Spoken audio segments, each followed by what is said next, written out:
Continuamos hasta las 20 en Remix de Noticias y ya lo tenemos aquí sentado, presto a todas las preguntas. Leopoldo Moro, ¿cómo le va? ¿Qué tal? Bien, gusto en estar con ustedes.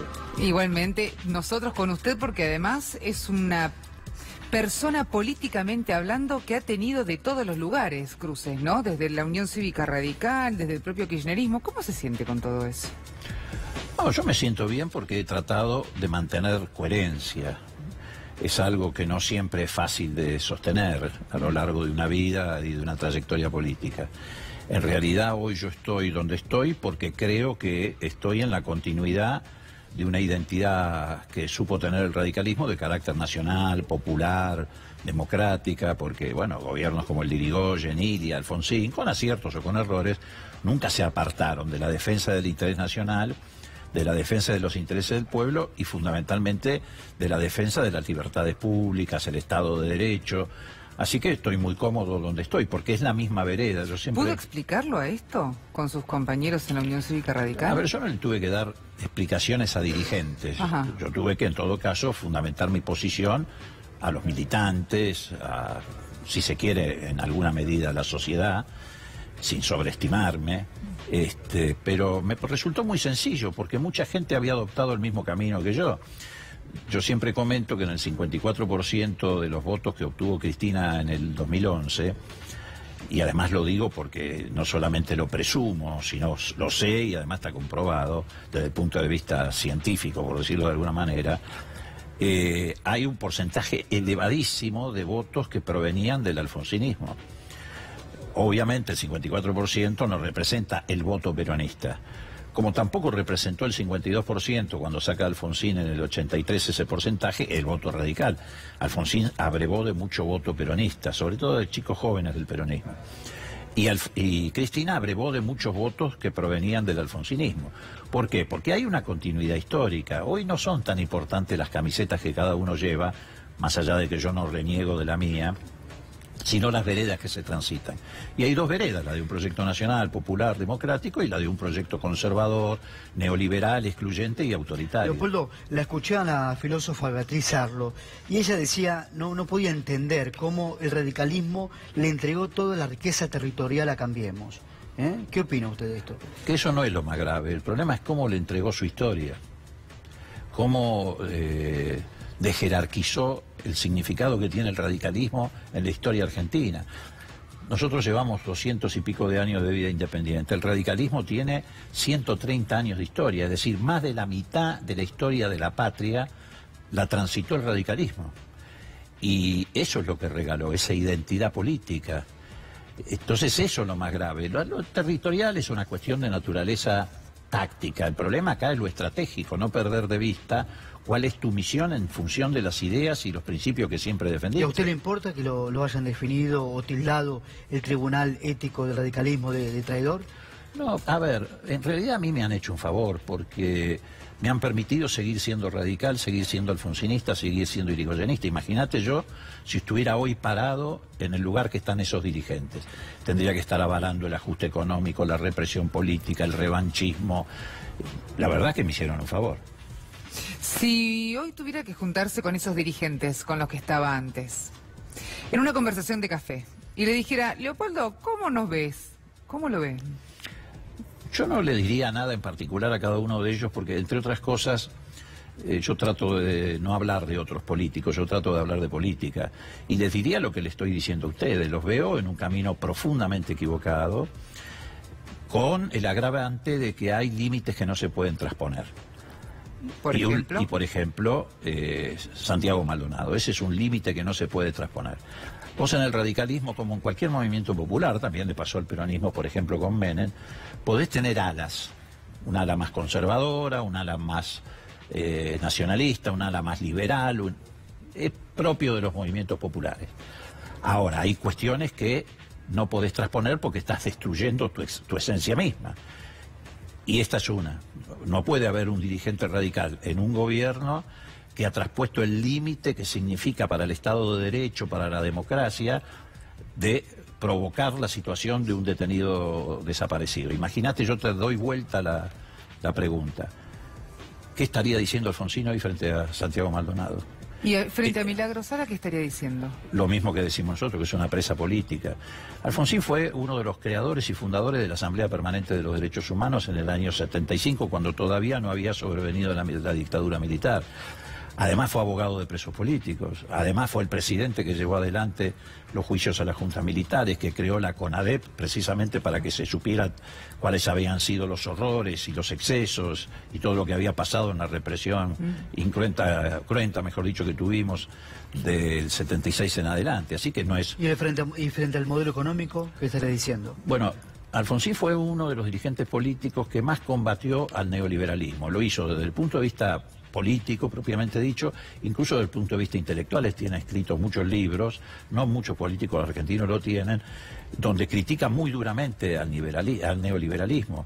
Él decía que el neoliberalismo generaba ajuste y represión, y que esa característica de ajuste y represión llevaba inexorablemente a desmerecer y a desjerarquizar la democracia. El domingo de las PASO estaba cubriendo en Unidad Ciudadana y usted decía que realizó un montaje festivo y publicitario el gobierno esa noche.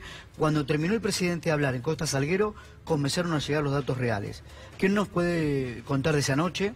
Bueno, vos sos testigo precisamente porque estabas cubriendo. Yo dije esa noche que era toda una gran mentira y que ya iba a llegar el momento de la verdad y que cuando se conociera la verdad se iba a caer toda esa fantochada que habían hecho. Pero te quiero agregar una cosa, mira, yo tengo, por razones de edad, obviamente, una trayectoria política bastante extendida, además porque empecé desde muy pibe, de 14 años. Me tocó pasar muchas situaciones, atravesar muchas situaciones. Realmente yo no vi nunca, no solo del 83 en adelante, sino incluso en los interregnos democráticos que teníamos entre dictadura y dictadura en el pasado, que un presidente de la nación, en la noche de las elecciones, saliera a mentirle descaradamente al pueblo argentino. No lo vi nunca. Ni Perón, ni Frondizi, ni Cámpora, ni Alfonsín, ni Ilia, ni Duhalde, ni Menem, ni de la Rúa, que le salieran a mentir descaradamente sobre un resultado electoral. Cuando la gente esa noche, como todos sabemos, se junta tal vez por única vez en el año, comparten en la mesa, uno dice yo voté a fulano, el otro a mengano, están esperando el resultado, hay una ilusión puesta en ese resultado, una expectativa. Sí, aunque sea provisorio, no importa, sea provisorio. No importa. Salió el presidente a mentir. Si hubiera mentido un funcionario electoral o el propio Burlich, bueno, hubiera sido grave igual, pero no de la candidato por él. Claro, pero no de la magnitud que significa que un presidente te mienta descaradamente en la cara. Yo el único presidente que vi que mentía de la misma manera es Galtieri, cuando decía que estaba ganando la guerra de Malvinas para lograr 48 horas de gloria. Es un disparate lo que pasó. Pero es propio de un gobierno. Comparar a Macri con Galtieri, porque Galtieri mentía al decir estamos ganando en Malvinas. Por eso usted lo compara a Macri con Galtieri. Obviamente, claro. Porque estoy hablando de alguien que aprovecha su jerarquía, su cargo, para mentirle descaradamente a la sociedad. Montar ese show infame con el mago sin dientes, decir que habían ganado las elecciones en todo el país. Perdieron en 14 provincias de las 24 que se hicieron elecciones. Y esa noche dijeron que habían ganado Buenos Aires y Santa Fe, que son las de mayor volumen electoral. Las dos sumadas suman casi el 40 y pico % del electorado de todo el país. Luego viene Córdoba. Entonces, bueno, lo que pasa es que, desgraciadamente, y lo digo con dolor porque la democracia se supone que es el mejor sistema porque se va perfeccionando a sí mismo, Macri alteró ese principio. El problema es que ellos han adoptado el cinismo y la mentira como método político. Mintió en la campaña electoral, dijo que iba a crear 2 millones de puestos de trabajo, hasta aquí han destruido 500.000. Que iban a hacer 3.000 jardines de infantes, no hizo uno. Que iban a implantar el 82% móvil para los jubilados, nunca han estado peor los jubilados en materia de ingresos. Que íbamos a tener fútbol para todos gratuitos, sabemos todos que después de la elección se viene el fútbol pago. Que iba a eliminar el impuesto a las ganancias. Bueno, ya se viene el deporte pago, la pelea. Es la mentira. Y la mentira más grave, la peor de todas, es la de Santiago Maldonado. Por eso yo le digo a mis correligionarios o a mis excorreligionarios, ese límite no se pasa. Un radical no puede pasar ese límite. Un tipo que tiene en su cabeza la historia del radicalismo, el alfonsinismo, etcétera, ese sí que si pasa ese límite deja de ser radical. Si usted hubiera estado en el gobierno hoy, por ejemplo, y estuviera al lado del presidente, o tuviera la llegada del presidente, ¿le hubiera recomendado ponerse al frente de la manifestación de Santiago Maldonado ayer, más allá que el punto principal era pedir la renuncia de la ministra de Seguridad o solicitarle a su propio gobierno la aparición con vida de Santiago Maldonado? Mira, vuelvo un poquito a la historia reciente, porque creo que es la mejor manera de demostrar en manos de quién estamos. El Estado, desde 1983, los gobiernos democráticos siempre tuvieron desbordes que provocaron situaciones o de desaparición de personas o incluso de muertes de personas. Lo tuvo Alfonsín. Ustedes son jovencitos, pero se deben de acordar tal vez. Nosotros, a poco de andar, tuvimos el secuestro de Osvaldo Sivak, que era un banquero que había militado en la izquierda argentina, esposo de Marta Llanarte. Fue terrible. Eran los coletazos de los que se llamaban la mano de obra desocupada, que eran los grupos paramilitares que dejaron de actuar de esa manera y empezaron a secuestrar personas para hacer negocios económicos. Bueno, y terminó apareciendo muertos. ¿Se imaginan ustedes para un gobierno como el de Alfonsín? Pero nosotros investigamos, metimos presos a los autores de esto, se llamaba la banda de los comisarios, efectivamente era una banda que en el pasado ya lo había secuestrado a Sivak en el proceso militar. Después vino, en el caso de Menem, el caso Carrasco, ustedes lo recuerdan, el del conscripto que apareció muerto en el cuartel. También inventaron cosas, que lo había matado, no sé, un burro, etcétera. Menem, con quien yo no tengo coincidencia política, no solamente descabezó la cúpula de las Fuerzas Armadas, sino que se terminó con el servicio militar obligatorio. Para siempre. Para siempre. Después vino Costecchi y Santillán. Eso lo llevó a Duhalde no a renunciar, pero sí a adelantar las elecciones. Fue prácticamente una renuncia a plazo, porque había sido desbordado. Acá no hay ningún desborde, acá actuó oficialmente una fuerza de seguridad. Ni hablar en el caso de Kirchner, cuando el asesinato de Ferreira, ¿qué hizo Kirchner? Se puso al frente de la investigación y hoy está Pedraza preso a perpetuidad por haber encubierto y haber promovido el crimen de Ferreira. Y se lo compara con la desaparición de Julio López, pero ahí hay una diferencia, porque Santiago Maldonado es desaparecido en una protesta social. Bueno, no, pero no es solamente esa la diferencia. Está probado que Santiago Maldonado ha sido desaparecido por una fuerza de seguridad. Santiago López puede haber sido desaparecido por miembros de una fuerza de seguridad o por un grupo parapolicial, pero además todos nos pusimos a la cabeza también de eso. Entonces, miren ustedes de qué manera diferente actuó Macri respecto a Alfonsín, Duhalde, Menem, Kirchner, ni hablar. Entonces eso está hablando claramente de la decisión del gobierno de encubrir esta desaparición. Pero además porque no ha sido solo responsabilidad de la Gendarmería. A veces todos, me incluyo, nos equivocamos y decimos la Gendarmería tiene que dar... No. Acá el problema ha sido que en ese lugar de los hechos estaba el jefe de gabinete de la ministra de Seguridad, este señor Pablo Nochetti, dando las órdenes. Hay una responsabilidad mediata. Entonces no solamente están cubriendo la responsabilidad política, sino también la personal, porque tienen una responsabilidad penal. Cuando este delito se esclarezca, van a tener que afrontar ellos una responsabilidad penal por delitos de lesa humanidad. Y cuando digo ello me refiero a este tipo y a Patricia Bullrich. Entonces hay que tener muy en claro la dimensión que tiene este problema. Por eso digo que es un límite que no se puede trasponer. Bien. Tenemos unas fotos como para que vaya ampliando un poco las declaraciones. Espero que sean de mi nietita, lo que me da alegría. No sé si se la trajo a Diego Strauss, por ahí la puso. Por ahí la puso. ¿Qué edad tiene? No, tengo 5 nietas. Ah, bien. Néstor Kirchner. Bueno, como él decía, es un tipo que no dejó las convicciones en la puerta de la Casa Rosada cuando se hizo cargo de conducir el país. Y que además hizo un gran esfuerzo por dejar atrás el neoliberalismo. Así como a Alfonsín le tocó dejar atrás la dictadura militar, el autoritarismo y abrirle camino a la democracia, a él le tocó dejar atrás el neoliberalismo y reconstruir un Estado. Alfonsín recibió un Estado, miren qué paradójico, por eso es muy fácil explicar por qué nosotros estamos en esta posición. Alfonsín recibió un Estado organizado para matar a los ciudadanos. Esa era la realidad del Estado que recibió Alfonsín y hubo que democratizarlo. Y él recibió una sociedad sin Estado que había destruido el neoliberalismo. Ustedes conocen las consecuencias de la crisis del 2001 y tuvo que reconstruir el Estado. Sí, un país prendido fuego. Sí, Kirchner dice que abría la ventana de su despacho en la Casa Rosada y tenía a la gente pidiéndole prácticamente comida porque había hambre en la Argentina. Pero bueno, no cualquiera de nosotros caminaba por la calle y veía gente incluso de saco y corbata revolviendo la basura. Tal cual. Es decir, no solamente el hambre llegaba a los sectores que siempre llega cuando hay crisis provocadas por la derecha, sino también a los sectores medios. Exactamente. La próxima foto tiene que ver con Cristina Fernández de Kirchner. Mira, yo he tenido el gusto de conocer varios presidentes, ¿no? Entre ellos Arturo Illia, por ejemplo, un tipo lleno de virtudes, y un gran presidente nacionalista, muy defensor de la soberanía nacional, y muchos otros más, Alfonsín, etcétera, etcétera. Pero los dos que me han impactado más en términos de, no solo de mi vida personal, de mis vivencias, sino creo que han impactado más fuerte en estas últimas décadas en la sociedad argentina, han sido precisamente Alfonsín y Cristina. Porque tiene además una virtud extraordinaria. Cristina desnudó a los poderes dominantes en la Argentina, y eso es lo que no le perdonan. Por eso es víctima de la persecución que sufre. Fue contra los poderosos. Fue contra los poderosos y los desnudó, los dejó expuestos.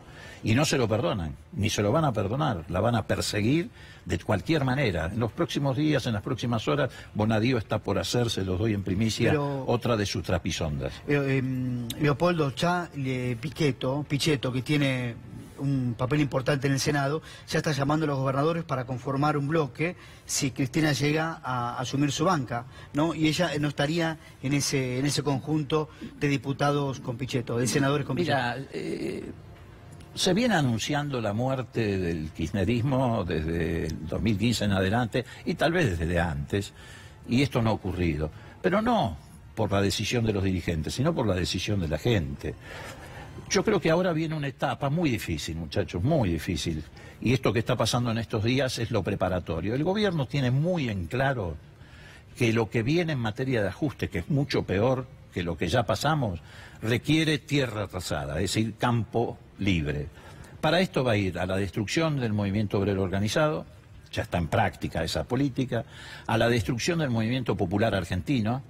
Pusieron de rodillas el radicalismo, ahora van por el peronismo. El problema es que hay algunos dirigentes peronistas que son funcionales a eso, y vienen para pasar por encima del Estado de Derecho. Estas son las tres condiciones que el macrismo necesita para llevar adelante la flexibilización laboral, para poner en marcha la destrucción del sistema previsional en la Argentina, porque necesitan manotear esos dólares que hay ahí, porque ya el país está en el límite del endeudamiento. Y además vienen necesariamente para cambiar las condiciones de trabajo, llevar el trabajo a 12 horas de jornada laboral, como en Brasil, o hacerle caso al presidente Mercedes-Benz, que pide, por ejemplo, eliminar del salario el ítem de la antigüedad. Bueno, para eso necesitan que se cumplan estas tres condiciones. Es más, yo creo que en estos días han fantaseado incluso con el estado de sitio. Hablamos mucho ya de Mauricio Macri y quedó recontra claro qué es lo que sucede, pero de todas maneras me gustaría 3 palabras identificatorias desde usted hacia Mauricio Macri, presidente. No, te reitero, yo no lo voy a calificar a él, lo que digo es que me parece que combina las peores condiciones para alguien que quiere ser presidente. Es más, yo creo que Mauricio Macri se ha transformado en un peligro para la sociedad argentina. Es un peligro. Qué fuerte esto. Muy fuerte. Lo reitero, es un peligro para la sociedad argentina. ¿Por qué? Porque está poniendo en juego la paz social, con el ajuste que ya vivimos y con el que se viene ni hablar, y porque está poniendo en riesgo el sistema institucional argentino. Entonces eso es un peligro para el bienestar de los ciudadanos, para la paz de los ciudadanos, y un peligro para las libertades públicas en la Argentina. Esa es mi caracterización, es un peligro para la sociedad. Moro, lo llevo un poquito a la historia y usted me va a contar esta anécdota. ¿Qué pasó cuando Fernando de la Rúa elige a Domingo Cavallo como ministro de Economía? ¿Qué pasó esa tarde-noche en Olivos? Bueno, vos te referís al entredicho que fue un poco duro que tuvimos en ese momento. Bueno, ya venía en un proceso de declinación el gobierno, entre otras cosas porque se había aferrado a las recetas neoliberales. Y lo tenía, como vos recordarás, en ese momento de ministro de Economía nada más ni nada menos que a López Murphy, que duró muy poco, 30 días, 25 días. Bueno, hizo una reunión de los dirigentes del radicalismo y planteó que iba a ser Cavallo el nuevo ministro. Y bueno, ahí hubo muchos dirigentes, unos cuantos, no todos, que se opusieron. Yo me opuse enfáticamente, por razones que me parece que no es necesario enumerar. Y bueno, y tuvimos un entredicho muy fuerte que casi nos lleva a un entredicho que se excedía en las formas que debemos tener. Por no decir a los insultos, diríamos. Más que los insultos. A los insultos, gritos, ahí lo tuvieron que frenar. Claro, exactamente. Claro. Bueno, pero qué fuerte igualmente, ¿no? Tener esa noticia. No, claro, no era una buena Fuertísimo, noticia. no, para nada. Pero además no era una buena noticia no para mí, sino para el pueblo argentino, y así terminamos. ¿Lo ve a Fernando de la Rúa? No, de ninguna manera. Que haga su vida, digo, yo reitero lo que dije, yo tengo respeto por las personas, pero no tenemos nada en común. Bien. Leopoldo, muy amable por haber estado con nosotros. No, al contrario. Buen gracias sábado y a buen ustedes. fin de semana. Igual para ustedes. Muchísimas gracias. Bueno, en el próximo bloque tenemos una pero excelente noticia para toda la sociedad porque va a dar mucho de qué hablar y sobre todo explicaciones, Adri, ¿no? Bueno, rompe el silencio la novia de Marcos Bazán, uno de los detenidos del caso Anaí Benítez. Florencia va a estar en nuestros estudios después de la pausa. Dale.